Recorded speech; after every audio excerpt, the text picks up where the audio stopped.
1946 में British navy के खिलाफ एक ऐसा रिवोल्ट हुआ था जिससे हिस्ट्री बुक्स ने ऑलमोस्ट भुला दिया। लेकिन क्या आप जानते हैं कि इस मूवमेंट ने इंडिपेंडेंस को फास्ट फॉरवर्ड कर दिया था। और सबसे शॉकिंग बात, इसमें हिंदूज एंड मुस्लिम्स एक साथ लड़ रहे थे। आज हम बात कर रहे हैं 1946 के रॉयल इंडियन नेवी रिवोल्ट के बारे में, जो इंडिया के फ्रीडम स्ट्रगल का एक पावरफुल लेकिन अंडररेटेड चैप्टर है।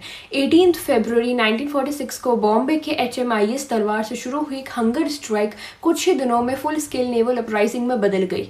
नेवल रेटिंग्स यानी यंग इंडियन सेलर्स ने प्रोटेस्ट किया against poor food, racial discrimination and low wages.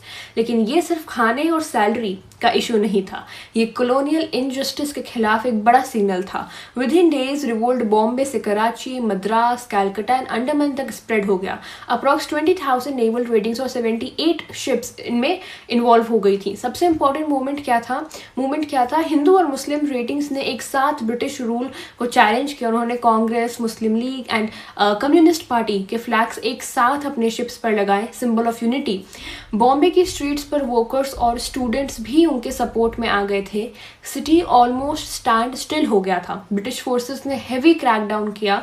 Around 200 लोग मारे गए, हंड्रेड्स इंजर्ड हुए। फाइनली 23 फरवरी को सेलर्स ने सरेंडर कर दिया।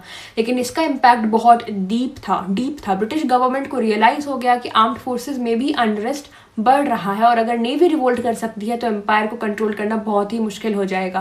बहुत सारे हिस्टोरियंस मानते हैं कि ये अपराइजिंग ब्रिटिश एग्जिट को एक्सेलरेट करने वाला एक मेजर फैक्टर था। आज जब कम्युनल पोलराइजेशन बढ़ रही है, 1946 का ये मूवमेंट हमें याद दिलाता है कि यूनिटी भी पॉसिबल है even in the toughest times. अब सवाल आपसे है, क्या RIN रिवोल्ट को हमारे टेक्स्ट बुक्स में ज़्यादा इंपॉर्टेंस मिलनी चाहिए या नहीं?